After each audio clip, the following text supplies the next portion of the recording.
Marie-Estelle Dupont, 15h-16h sur Europe 1.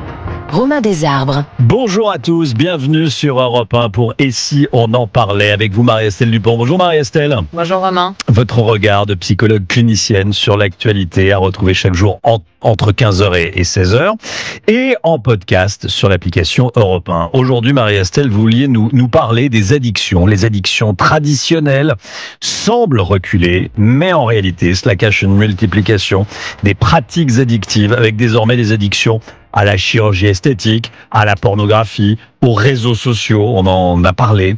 Cette semaine, absolument. Si la consommation d'alcool et de drogue a diminué chez les adolescents depuis 10 ans, selon une étude de l'Observatoire français des drogues et des toxicomanies qui est parue la semaine dernière, j'avais envie de rebondir sur cette actualité parce que il ne faudrait pas mal interpréter ces résultats. En fait, les pratiques se diversifient, elles évoluent, et je crois que c'est très important de rappeler ce que c'est que l'addiction.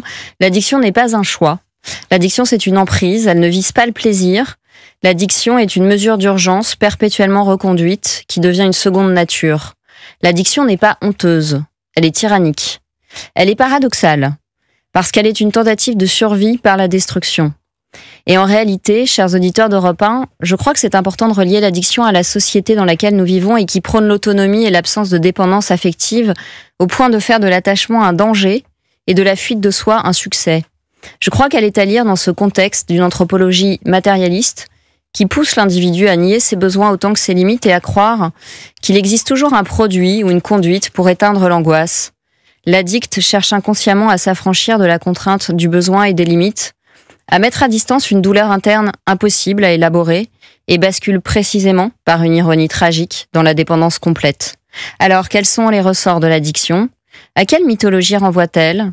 Que dit de nous ce regard ambivalent, souvent empreint de jugement ou de rejet que nous portons sur une pathologie à laquelle en réalité aucun d'entre nous ne peut prétendre avec certitude ne jamais se trouver confronté, même à minima, dans sa façon de gérer un manque ou une angoisse ? Comment combiner les approches pour aider au mieux nos patients à lâcher ce qui les détruit et à aimer sans s'abîmer ? Pour en parler, j'ai le plaisir de recevoir William Lowenstein, non sans émotion, parce qu'il était très important pour moi quand j'étais étudiante.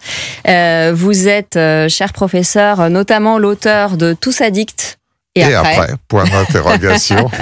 Et d'un ouvrage sur les toxicomanies chez les femmes, sur lequel on reviendra, Femmes et dépendance. Merci d'être avec nous, professeur Lowenstein. Merci de votre invitation et de votre introduction, de votre présentation. Ouais. Et je rappelle que vous êtes président de SOS Addiction et spécialiste évidemment des addictions.